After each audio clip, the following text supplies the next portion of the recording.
First of all, I watched all the shorts. I absolutely love them. So congrats on Thank that. you. I'm here with Joel Harlow to talk about obviously old time radio, Spectre of Christmas, Your Move, and Dance with Me. And I know there was another one that's going to be added, but we didn't get a chance to see that one. What was that one titled? I know there were Well, four in total. there's four that are out now. Two Okay. two are coming out on this is all they're all coming out on SCREAMBOX. Two of them tomorrow, Hmm. and that's one of them's titled Old Time Radio. Before I knew I was going to make a series. Yeah. Second one is Old Time Radio, Your Move, and then Dance with Me, and then The Spectre of Christmas. And there's also coming out tomorrow a documentary a chronicle of creativity, which sort of is an overarching look at all of the shorts, what goes into them, as well as some of the other things that I'm passionate about, other film projects that I have in the works or trying to get in the works. That's But awesome. And yeah, I mean it's a lot of eye candy. yeah, and they looked beautiful. All the, effects, everything was fantastic. And, one of the things I wanted to ask you is what was it about Christmas time and, this story that you felt was the one you wanted to tell first? Well, the Christmas one is that's the one I told last. Oh, wow. Okay. Well, last up until of the pieces that are finished. Mm-hmm. Then there's a Halloween one that comes right after that I just finished shooting this past Saturday. But now I'm into post on it, so that's going to be a while. Oh, that's But the cool. Christmas one, it just seemed like really it started. I mean, the dance with it's when I did Your Move. Okay, let's go back to Your Move. I did the miniature for Your Move, which is very autumn. It's got an autumn feel. You saw them, so that's where Rick is standing in the cemetery, and it feels very Halloween. Mm-hmm. It feels very October. Um, and then I was like, okay, well, I want to switch the miniature up, so I turned it into winter for Dance with Me. And then I was like, well, I wanted to switch it up again. I was like, well, it took so long to turn it over to winter that I was like, man, maybe I should try to do something else while it's still covered in snow and ice. And so I was like, I'll do a Christmas Eve thing, something similar to, 'Twas the Night Before Christmas. And that's how that kind of developed. Um, and then I was at the bookstore with my father, and I saw a copy of "Twas the Night Before Christmas." This is before I thought of putting the poem in there and Mm-hmm. everything. And I was like, "Oh, that's it. That's the hook." It's like I'll see if Paul, my buddy Paul Giamatti, can narrate a version of "Twas the Night Before Christmas" that I wrote that night. I was so inspired. I was like, I wrote the whole thing in one night and sent it to him, and then he recorded it, sent it back, and I think it came together really nicely. It's that sort of that dark yet fun take on Christmas that I've always loved. Mm-hmm. It's funny because you You just know, brought up Paul Giamatti, and that was one of the other things I wanted to ask you is how did he get brought on board? Because his voice fit perfectly. It just kind of naturally fit in, especially with that radio. yeah, he's been a friend for a while, um, and I asked him when I did the first one, when I did the original old time radio short. I was like, oh, I need a voice because nobody talks. It's Mm-hmm. only the radio talks. I was like, I need somebody to be the voice of the radio. And Paul is a big fan of horror films. So Mm-hmm. I pitched it to him. He was like, hey, yeah, absolutely. Send me over the lines you want me to say. And then, within a couple hours, I had the finished narration for the radio for that. And I used that, in Your Move and Dance with Me. And then obviously Spectre, I had a whole different script for him that he generously read for me. One of the things you just brought up that I actually really enjoyed about it is that the characters didn't talk. So they felt like any other family, and I loved how they interacted with each other. And since there isn't much dialogue, a lot of the communication kind of comes through, facial expressions, little nods, things like that. So is that something that goes like into when you create these character designs? Like, how do you, make sure that that emotion portrays through your design? And is that a big part of, when you create it? Yeah, I mean, it is. It's more. It's a bigger part when I'm developing the story, obviously. Hmm. Um, the performers are really the ones that give those, the subtleties that really make them feel believable and really do make them feel like a family. But my intent was always to have them silent. Hmm. And with the first two, with Rictus and Edward, the idea was that they've been together for so long that they don't need to talk to each other anymore. That everything that they could possibly say to each other has been said. They've lived a lifetime, they've died, and now they're living this after lifetime. Um, and then when Mildred shows up and dance with me, you know, she they're not talking to her because it's like maybe at this point they've forgotten how to talk. Hmm. But everything is done in gesture, which I think makes it, it opens it up to a wider audience. Like you don't have to speak, you don't have to speak English. You don't have to understand English to appreciate, subtleties of expression and all that. And I think that was, kind of the idea behind these is, I only wanted the radio to speak. Hmm. Um, and everybody else would, interact in kind of a silent movie theme, and that I also think the silent movie aspect of it, I think plays to the fact that these stories are not modern. The setting is not modern. Hmm. It's in the past. It's sort of a nondescript past, but everything is old. Everything is layered.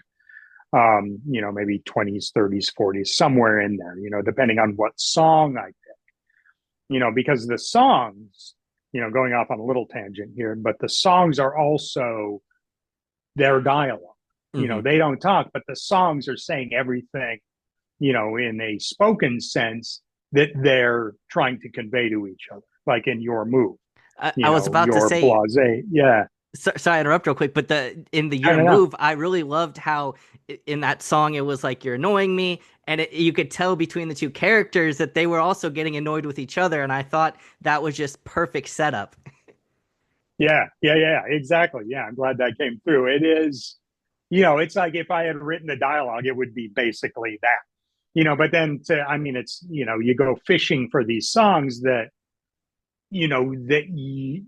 are not that common, Hmm. to find something that fits and is still, it still allows you to keep the silent movie aspect of everything, but, um, it conveys, attitude and, and is still timeless, I and those are deep dives to come up with those songs. Well, that was one of the things I wanted to ask you today too, is how did you go about picking those songs? Because they fit perfectly, and especially in this world, where there isn't dialogue, having that be your dialogue. How did you find those specific songs? Was it something you already knew, or did you do some research? No, it was a lot of listening to songs. Hmm. It's like type, you find like on YouTube, they've got playlists of things and, type in 1920s, 1930s,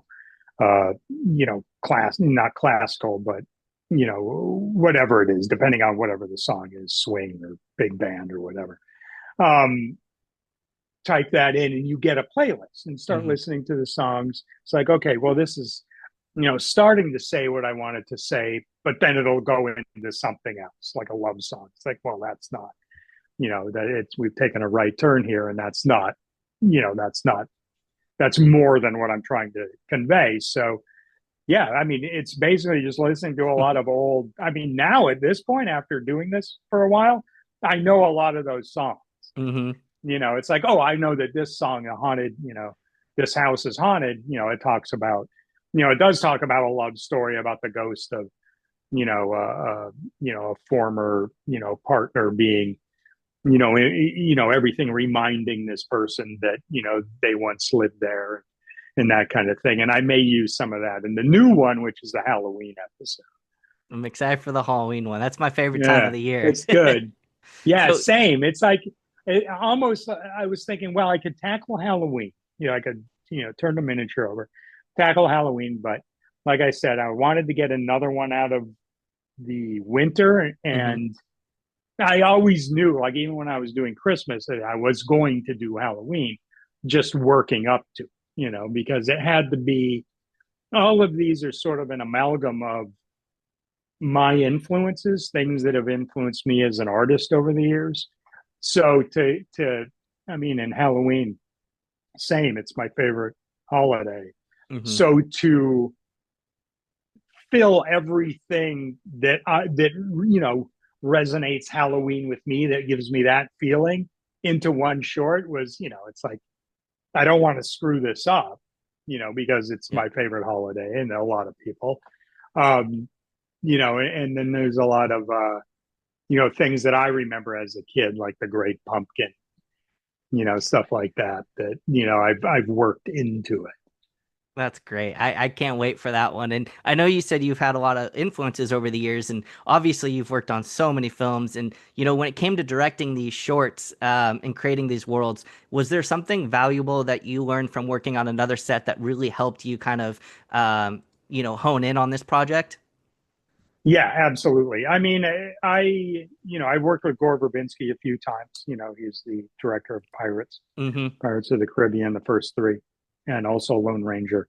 And the way that he layers a shot, I keep using that word rich, but it is rich. It's like there's so much to see there, and everything tells a story Hmm. that uh, I think that one of the main things I wanted to do was to incorporate some of that into my films, into these short films, Hmm. as best as I could.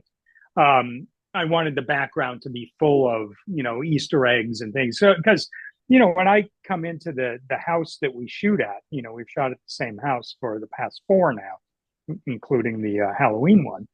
Um, I put it comes like that. There's a lot of ornamentation in there already, but I bring things, I build Hmm. things and bring them from my studio and my house, and I layer them into the background. And I mean, that's one of the things that's fun to me, is that I don't want, on multiple viewings, I want you to be able to go, oh, there's the potato head doll. He's there, Hmm. he's here, he's here. Because that guy does show up. The potato head Yeah. character shows up in a lot of different episodes. He's shown up in he didn't show up in the first one, but in every one since then, he's been someone, I want to rewatch them now and look So for that. yeah. What Yeah, in your movies behind Rictus sitting on a shelf. there was a And really then cool in oh, go ahead, sorry. no, go ahead. I was gonna say there was a really cool shot, and I don't remember which episode it was, but it was a split diopter shot, and I wanted to see if any of the sets were kind of like miniatures, because it kind of looked like that when I think it was Rictus who it was zoomed in on, and then you could see the grave people behind him. And I thought that was such a really cool shot, and it looked like you kind of built this like set behind them, and you kind of placed them in there. How did you get that shot? Are you talking about the one where, like, the intro shot where Yeah, I'm when he's talking, yeah. introducing the yeah, it's, I mean, that the inspiration for that was like Creepy and Eerie magazine. You've Hmm. got your story in Creepy magazine. Uncle Creepy's up in the corner and he's kind of pointing to the frames in the story on that page, and introducing the story. That so I, when it came to Dance with Me, I was like, oh, I want to do that. Hmm. I wanted to be in, and because that was me in makeup. That's so cool. So I was like, I want to do an introduction to the story we're going to see as one of those EC, horror host characters. So that was me. We shot in front of green screen. Hmm. Then we shot, then I had the miniature that I built, and we shot that. And then we shot Scotty and Rick Baker and comped them into the miniatures. So, Okay. you put it all together and, then you get something, that's layered and, and sort of horror fun. Mention horror fun, which kind of brings me to my next question is, you've worked on so many different genres. What is it about horror that, you think kind of gives you more room to really explore these effects and really make these characters and environments pop? Is there also a genre outside of horror that you feel doesn't get enough credit for this? Like, I feel like horror, everybody's always talking about the practical effects. It's, you know, how great they Yeah. look. What is it about that genre that really sticks to you, and is there something that you think more people need to gravitate towards? I mean, I've always been a fan of horror. Mhm. I've been a monster kid, since I was growing up, and the things that inspired me are the things that are in these films. Like the comic books. Lovecraft has inspired me. The artists of that time. Bernie Wrightson and Richard Corbin. They've inspired me, and radio dramas have inspired me. Radio serials, Lights Out, Suspense. The Witch's Book, Mhm. Price of Fear. All that has inspired me. Um, I think that uh, you doing these. I mean, because they're not. These are not just straight horror films. Mhm. There's comedy elements in them too, and I think that that's another genre. That I think if you can do a horror comedy genre bending crossover successfully, then that's fun. It's fun to kind of mash those two things. Like Young Frankenstein, one of my Yeah. favorite movies.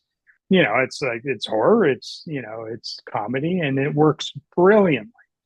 I bet, trust me, I'm in no way comparing my films to Young Frankenstein, but in that sense, I think that that it's cool to blend genres, and not sort of isolate yourself to the label of one genre. Mhm. If you have an idea, it takes you, as long as it fits the story, fits the tone, mood, take it, take the chance. Now that these are Yeah. about to drop, you know, what would you want to tackle a feature film next? Is that something in your future? Oh yeah. I mean, yes, absolutely. I mean, I think that's the dream of anybody that's doing short films. I don't think I'm alone in that. Yeah. But yeah, but it's not that easy. So, getting these out on Screambox, on the Bloody Bites series is, I think, a step in that direction. Hopefully people see them and enjoy them. And ideally, Hmm. want more of them, you know. Um, but yeah, I've made them. I made them for myself. I Yeah. made them because I wanted to see it. It's like most of the artwork I do when I'm not working for a production company. Most of the artwork I do, all the artwork I do, is for myself, unless it's a commission piece. Um, and I think that that's how I view these. They're pieces of art.